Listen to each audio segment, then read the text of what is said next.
నమస్తే. ప్రస్తుతం మనతో ప్రజాశాంతి పార్టీ అధినేత డాక్టర్ కేఏ పాల్ గారు ఉన్నారు. మాట్లాడదాం. సార్, మీరు ఇవాళ వరంగల్ అండ్ హైదరాబాద్ సంబంధించి అభ్యర్థులు ఎంపీ అభ్యర్థులను ప్రకటించారు. సో ఇంకా ఎంతమంది ప్రకటిస్తారు, ఎప్పుడు ప్రకటిస్తారు? అతి త్వరలో తెలంగాణలో ఉన్న 17 ఎంపీ స్థానాల్ని ప్రకటించడానికి మేము సిద్ధపడుతున్నాం.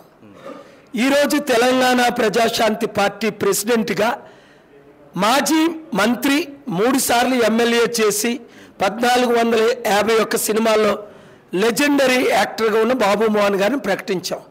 వరంగల్ అభ్యర్థిగా బాబు మోహన్ గారికి లక్షల మంది నిరుద్యోగులు, లక్షల మంది బీసీలు, లక్షల మంది కులాలకు మతాలకు అతీతంగా మీరు ఓటు వేసి ఒక్కొక్కరు 100 మందితో ఓటు వేసి ప్రజాశాంతి పార్టీ వరంగల్ ఎంపీ అభ్యర్థిగా బాబు మోహన్ గారిని గెలిపించండి. అలాగే రిటైర్డ్ ఐఐఎస్ ఆఫీసర్ హరిప్రసాద్ గారిని ప్రజాశాంతి పార్టీ అభ్యర్థిగా తెలంగాణలో మీరు గెలిపించుకోండి.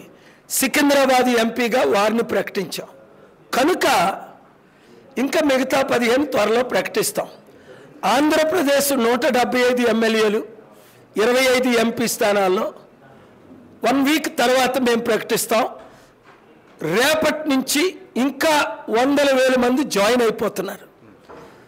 వైసీపీ 8 లక్షల కోట్లు జగన్మోహన్ రెడ్డి గారు అప్పు చేశారు. చంద్రబాబు నాయుడు గారు 5 లక్షల కోట్లు అప్పు చేశారు. Special status, special package, railway zone, పోలవరాన్ని చంద్రబాబు నాయుడు గారు, జగన్మోహన్ రెడ్డి గారు చేయలేకపోయారు. ప్రజాశాంతి పార్టీ అధికారంలో వచ్చిన 100 రోజుల్లోనే నిరుద్యోగులకి రిజిస్టర్ చేసుకున్న వాళ్ళందరికీ ఉద్యోగాలు, రుణమాఫీ, అభివృద్ధి, లక్షల కోట్లు తెచ్చాను తేగలను. 7569441275కి మీ రెజమీలు పెట్టండి. గ్రూపుల్లో ఒక్కొక్కరు వాట్సాప్ గ్రూపుల్లో తుని అయితే తుని, పాయకరాపేట అయితే పాయకరాపేట, గాజువాక్ అయితే గాజువాక్, వరంగల్ అయితే వరంగల్, వరంగల్ ప్రజాశాంతి పార్టీ అని పెట్టి 100 మందిని గ్రూప్లో పెట్టి 7569441275కి అడ్మిన్ ఇస్తే మీరు బూత్ లెవెల్ కమిటీస్, ఇప్పుడు విశాఖపట్నంలో 98 వార్డులు ఉన్నాయి, 2000కి పైగా బూతులు ఉన్నాయి, 7 ఎమ్మెల్యే నియోజకవర్గాలు ఉన్నాయి. రేపటి నుంచి బాబు మోహన్ గారు కూడా విశాఖపట్నం 7 నియోజకవర్గాలు ఆంధ్రప్రదేశ్ టూర్ చేస్తున్నారు.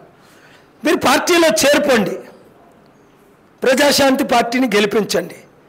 ఒకవేళ వైసీపీకి 60-70 సీట్లు వచ్చి, టీడీపీకి 60-70 సీట్లు వచ్చి 35-40 సీట్లు మనకు వచ్చిన, కేజ్రీవాల్ 32తో ఢిల్లీ సీఎం ఎలాగయ్యారో, కుమారస్వామి 24తో కర్ణాటక సీఎం ఎలాగయ్యారో, మన బీసీ కాపుని సీఎం చేద్దాం. పవన్ కళ్యాణ్ ఒక పార్టీకి అమ్ముడిపోయారు, ముద్రగడ పద్మనాభం గారు ఇంకో పార్టీకి అమ్ముడిపోయారు. కాపులందరూ మనల్ని కోరుకుంటున్నారు, బీసీలందరూ మనల్ని కోరుకుంటున్నారు. అగ్రవర్ణంలో ఉన్న 6 కులాలు మనల్ని కోరుకుంటున్నారు. అప్పులు తీర్చి కుటుంబానికి ఉన్న 5 కోట్లు అప్పు తీర్చి అభివృద్ధి చేయాలంటే, నిరుద్యోగులకు ఉద్యోగాలు ఇవ్వాలంటే, ఉచిత విద్య వైద్యం ఇవ్వాలి అంటే, రైతులకు రుణమాఫీ చేయాలంటే డబ్బు కావాలి. లక్షల కోట్లు అప్పు చేసి వడ్డీ కట్టలేని ఇప్పుడున్న పార్టీలు మీకు కావాలా? లక్షల కోట్లు ఉచితంగా దానం చేసిన కేఏ పాల్ కావాలా?